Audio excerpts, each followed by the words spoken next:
There is a silence that speaks louder than thunder. It is a silence that comes when you've prayed until your knees ache, when you've cried until your tears run dry, when you've waited until waiting itself becomes a weight you can barely carry. And in that silence, a question rises from the depths of your soul. God, are you still there? I want you to know something tonight, something that may shake the very foundation of how you see your struggle. That silence, it is not absence. That waiting, it is not neglect. That darkness you're walking through, it is not punishment. God is making you wait for a reason. But before I tell you why, I need you to understand something crucial. The wait is not wasted time. Every moment you've spent in that valley, every night you've wrestled with doubt, every morning you've woken up wondering if breakthrough will ever come, none of it has been in vain. The Bible tells us in Isaiah 40-31, "But they that wait upon the Lord shall renew their strength. They shall mount up with wings as eagles." Notice it doesn't say those who rush or those who demand. It says those who wait. You see, we live in a generation that has forgotten how to wait. We want instant answers, immediate breakthroughs, microwave miracles. We've become so accustomed to speed that we've mistaken delay for denial. We've confused God's not yet with God's never. And in our impatience, we've missed the most profound truth of the Christian walk, that waiting is not the absence of God's work, it is the evidence of it. Right now, as you read these words, you might be in a season of waiting. Perhaps you're waiting for healing that hasn't come. Maybe you're waiting for a relationship to be restored, for a door to open, for a prayer to be answered. You've been faithful. You've been patient. You've held on to God's promises with trembling hands and a weary heart, and yet the heavens seem silent. Let me tell you what's really happening. While you've been waiting in the visible realm, God has been working in the invisible. While you've been counting days, He's been crafting character. While you've been feeling abandoned, He's been orchestrating alignment. The wait is not a pause in God's plan, it is part of the plan. In Habakkuk 2-3, God declares, "For the vision is yet for an appointed time, but at the end it shall speak and not lie. Though it tarry, wait for it, because it will surely come, it will not tarry." Did you catch that? There is an appointed time, not your time, not the world's time, God's time. And everything, every delay, every detour, every moment of waiting is calibrated with divine precision. You weren't supposed to have it yesterday. You weren't supposed to receive it last month. You weren't supposed to see the answer last year, because if you had received it then, you wouldn't have been ready for it. The blessing you're waiting for requires a version of you that only the wait can produce. This is not a message for the comfortable. This is not for those who are coasting through life on autopilot. This is a word for the weary warrior, the tired soldier, the broken believer who is barely holding on. This is for the person who has every reason to quit, but somehow can't let go of the promise. This is for you, the one who feels forgotten, overlooked, and left behind. I'm here to tell you tonight, you are not forgotten. You are being prepared. There is a kind of weariness that sleep cannot cure.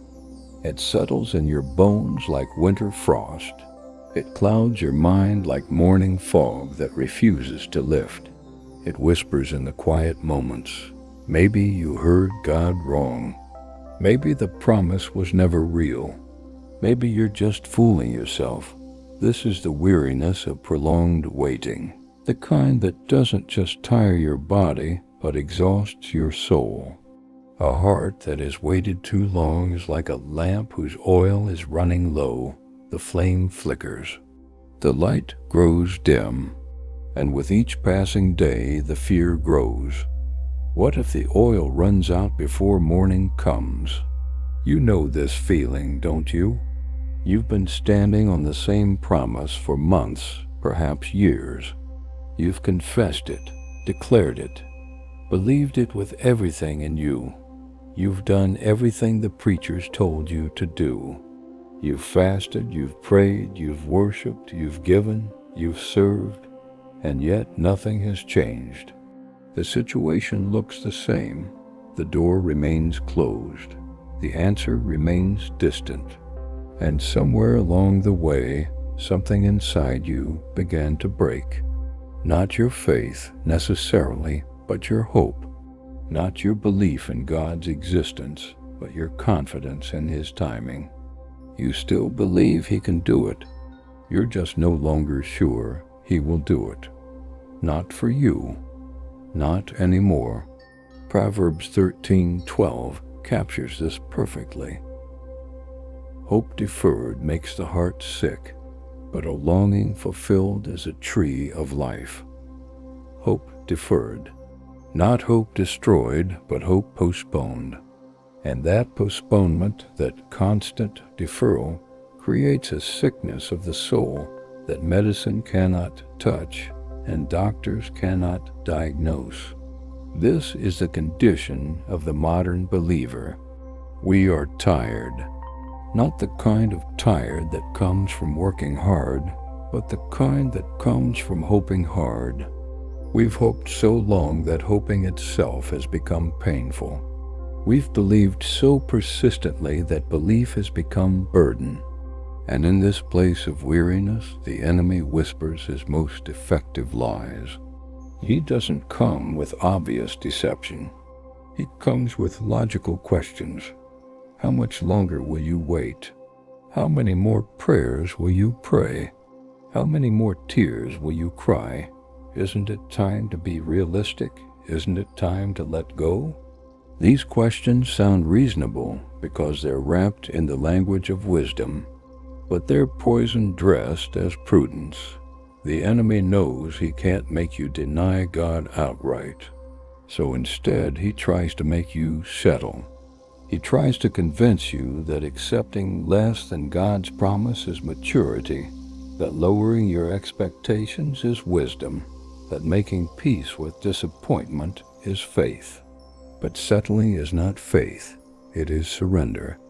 And God did not bring you this far to watch you surrender 5 minutes before midnight. You see, the hardest part of waiting is not the length of time, it's the loneliness of the journey.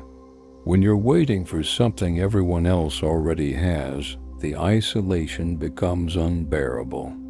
When you're believing for a breakthrough that keeps getting delayed while others testify of their immediate miracles, the questions multiply. Why them and not me? What did they do that I didn't do? What's wrong with me? Nothing is wrong with you. Your wait is not a reflection of God's displeasure. Your delay is not evidence of your inadequacy. Your prolonged season is not punishment for some hidden sin. God is not withholding from you because He's angry with you. He's preparing you for something you're not yet ready to carry. In Genesis, we see Joseph wait 13 years between the dream and its fulfillment, years spent as a slave, as a prisoner, as a forgotten man. Those years weren't wasted. They were necessary. The 17-year-old boy who had the dream was not the same man who interpreted Pharaoh's dream. The wait transformed him. The delay developed him. The silence shaped him into someone who could handle the palace without losing his soul.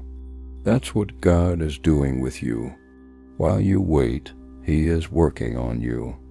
While you wonder if He's forgotten, He is refining your character, deepening your dependence, strengthening your spiritual foundation.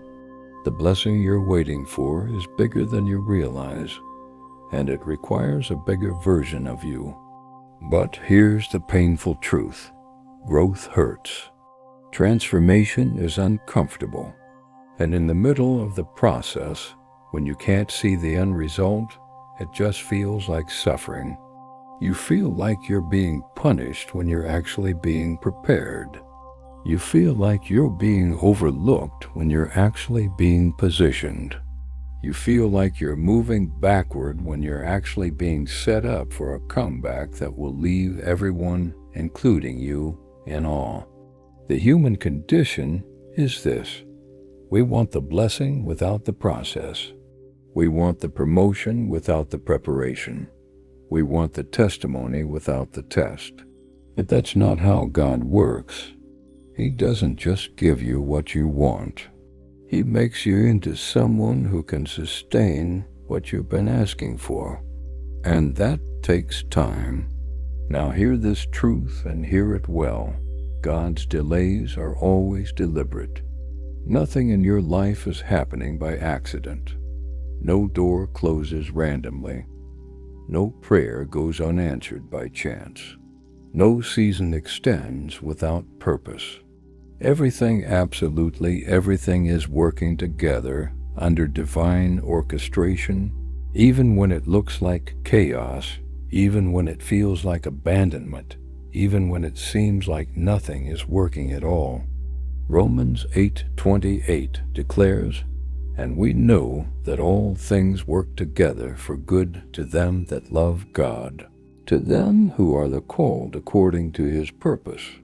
Notice it says all things, not just the good things, not just the pleasant things, but all things, including the waiting, including the delays, including the closed doors and the silent heavens. What you're experiencing right now is not the absence of God's plan. It is the unfolding of it.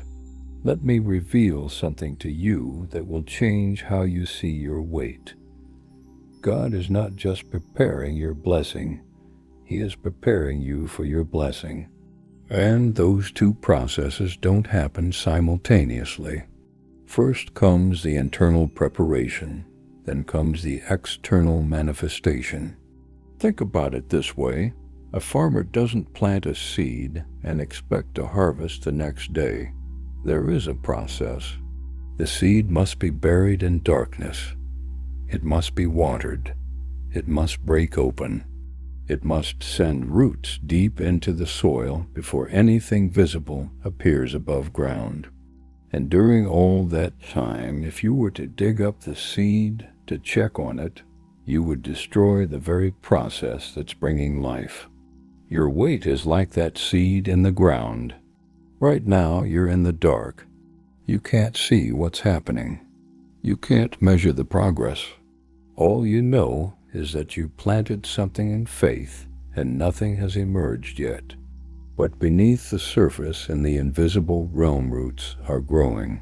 Strength is developing. Preparation is happening. In Ecclesiastes 3:11, Solomon writes, "He hath made everything beautiful in his time," not in your time, in his time, and his timing is perfect even when it's painful. Here's what God is doing while you wait. He is building your capacity. He is strengthening your faith. He is teaching you to trust him when you can't trace him. He is developing the character qualities you'll need to manage the blessing without it destroying you. Because here's a truth most people don't want to hear. Blessings can become burdens when you're not ready for them. Answered prayers can become nightmares when you don't have the maturity to steward them. Fast answers to your requests might actually ruin you. How many lottery winners end up bankrupt?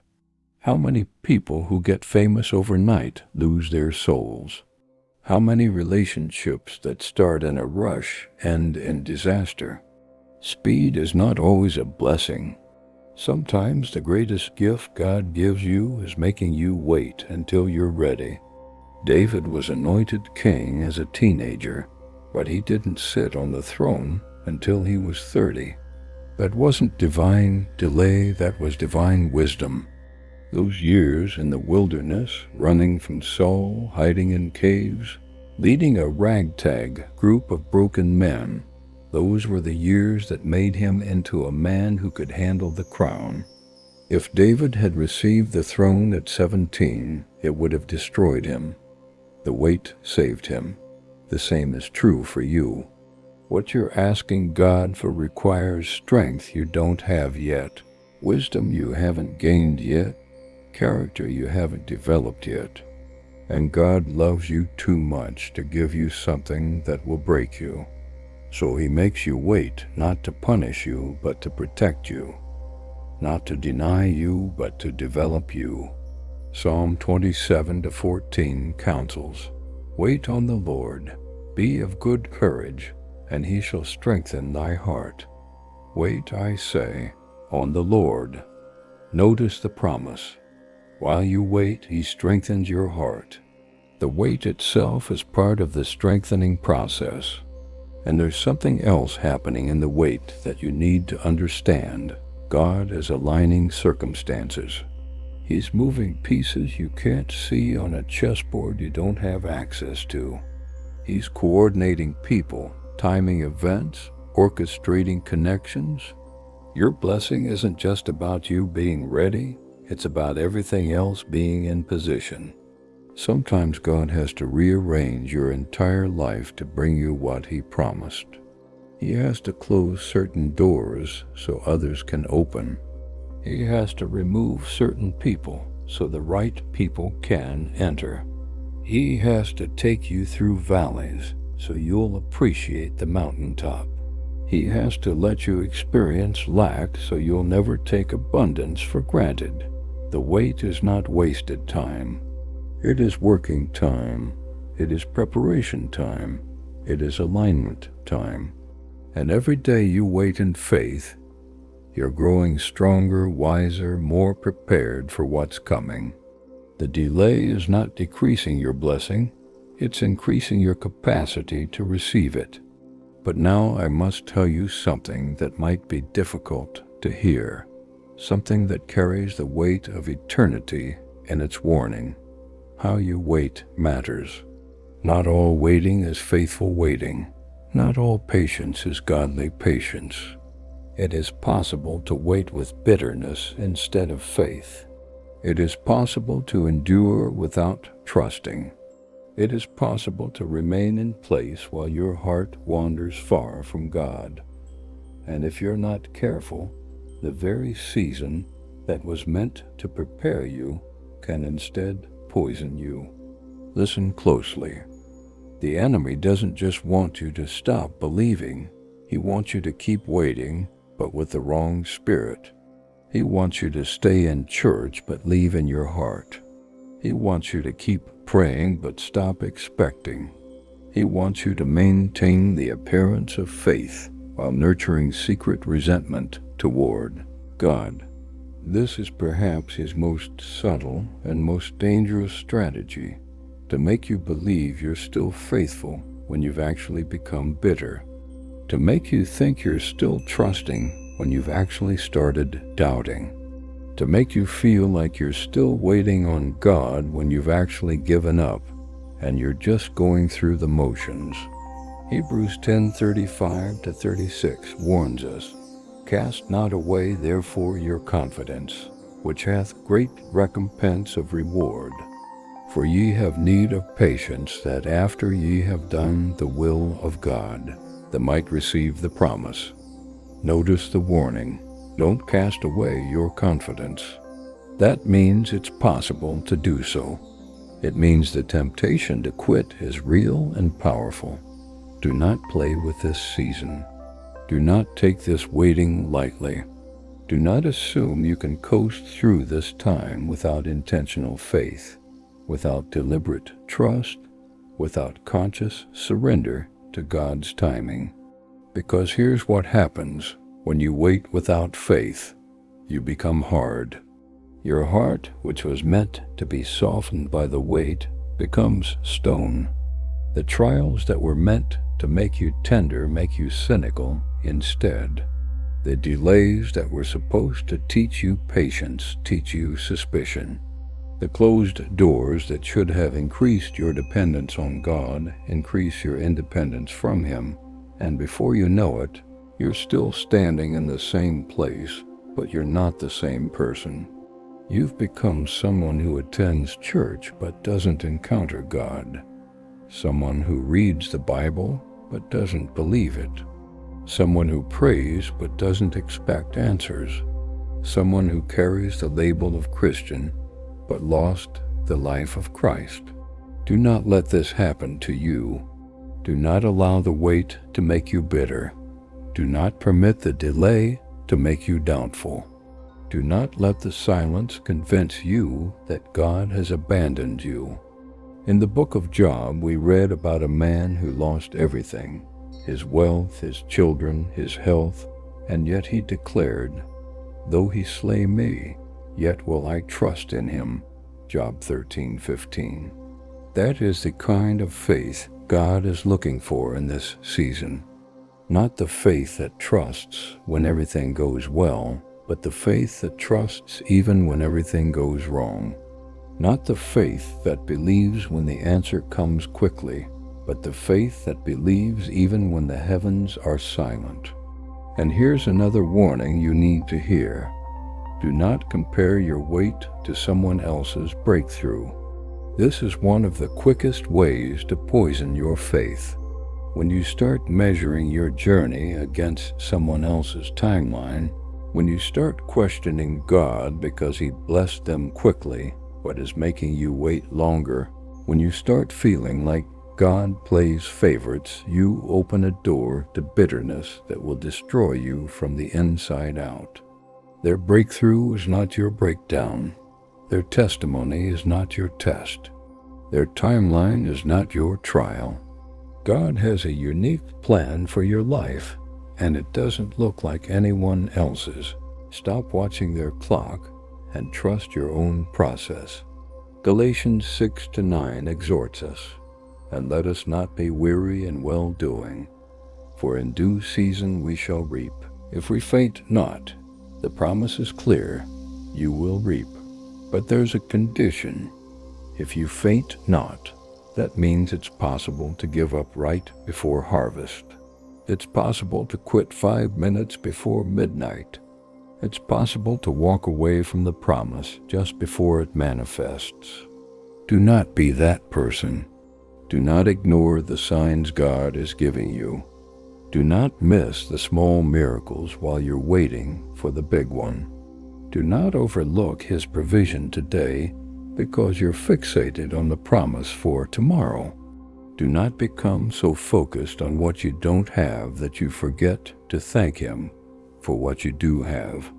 God is still working. God is still moving. God is still faithful. And if you'll keep your faith pure, if you'll keep your heart tender, if you'll keep your eyes on Him instead of on your circumstances, you'll make it through this season stronger than you entered it. The warning is this: do not waste your wait. Do not let this season pass without letting it change you. Do not survive the process without learning the lesson. Because if you come out of this season the same person you were when you entered it, you've missed the entire point. The wait is meant to transform you. Let it. But now I want to shift your perspective entirely. I want to remind you of something so powerful, so true, so anchored in eternity that hell itself cannot shake it. God keeps His promises, every single one, not most of them, not some of them, not the ones He feels like keeping, all of them. 2 Corinthians 1:20 declares, "For all the promises of God in Him are yea, and in Him amen, unto the glory of God by us." The word amen means so be it. It is a statement of certainty, of confirmation, of absolute guarantee. What God promised you will come to pass. not might, not maybe, will. I don't care how long you've been waiting. I don't care how impossible it looks. I don't care how many people told you to give up. I don't care how old you are or how much time has passed. If God said it, He will do it. If He promised it, He will perform it. If He spoke it, He will accomplish it. The question is not whether God will fulfill His promise. The question is whether you'll still be standing in faith when He does. And I'm here to tell you tonight, you will make it. You're going to survive this season. You're going to come out on the other side. The breakthrough is closer than you think. The answer is nearer than it appears. The promise is already in motion. Right now, even as you read these words, God is working behind the scenes. He is moving pieces into position. He is opening doors you don't know exist yet. He is removing obstacles you can't even see. He is preparing people to cross your path.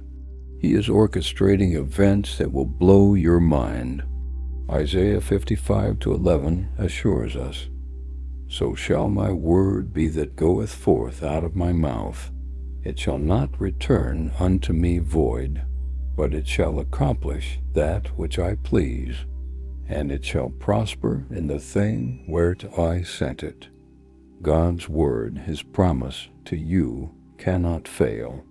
It will not return empty. It will accomplish its purpose. You need to understand something. Your waiting has not been in vain.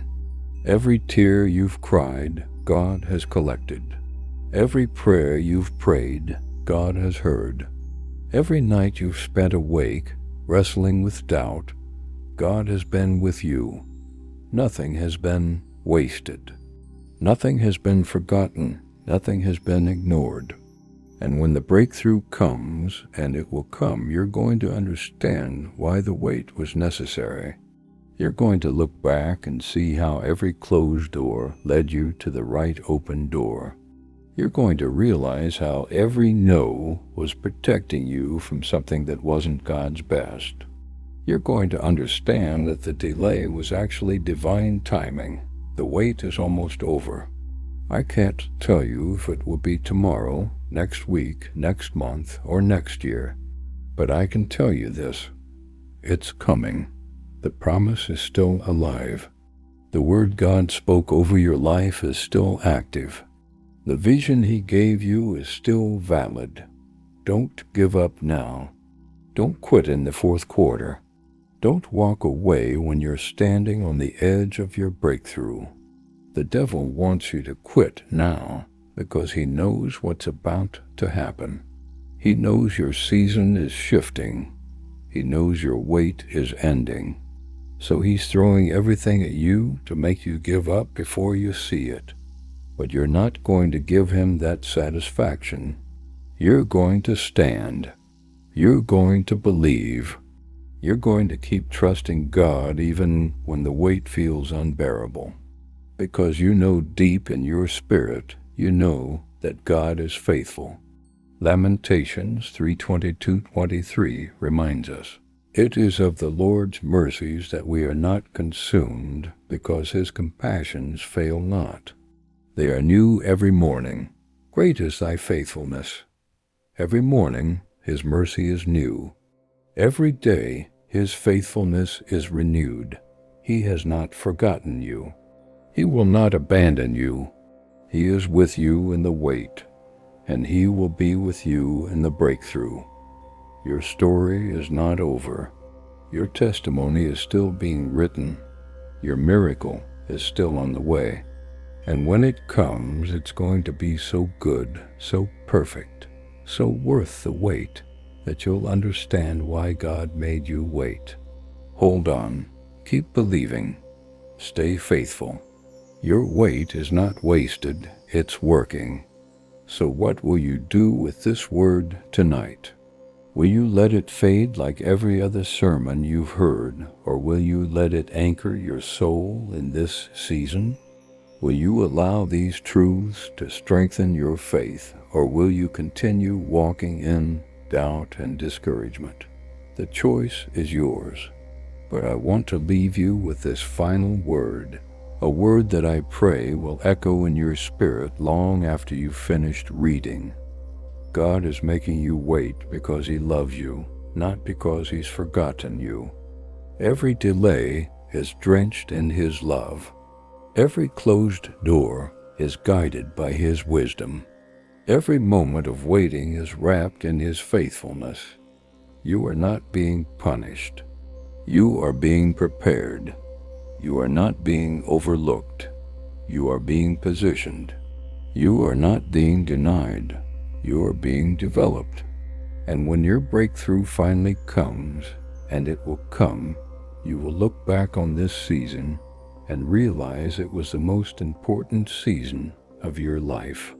Not because of what you received, but because of who you became while you waited. So tonight, wherever you are, whatever you're waiting for, I want you to do something. Pray. Not a desperate prayer begging God to hurry up. Not a bitter prayer questioning His timing, but a surrendered prayer trusting His process. Tell Him you trust Him. Tell Him you believe He's working even when you can't see it. Tell Him that even though the wait is hard, you're going to keep believing. Tell Him that you refuse to give up, refuse to quit, refuse to let this season make you bitter. Psalm 37:7 instructs us, rest in the Lord and wait patiently for Him. Rest, not strive, not panic, not manipulate circumstances. Rest, because when you're resting in Him, you're trusting that He's got this. Your wait is not wasted. Your tears are not forgotten. Your faith is not in vain. God sees you. God hears you. And God is about to move in your life in ways you never imagined. Hold on just a little longer. Keep believing just one more day. Keep trusting through one more trial.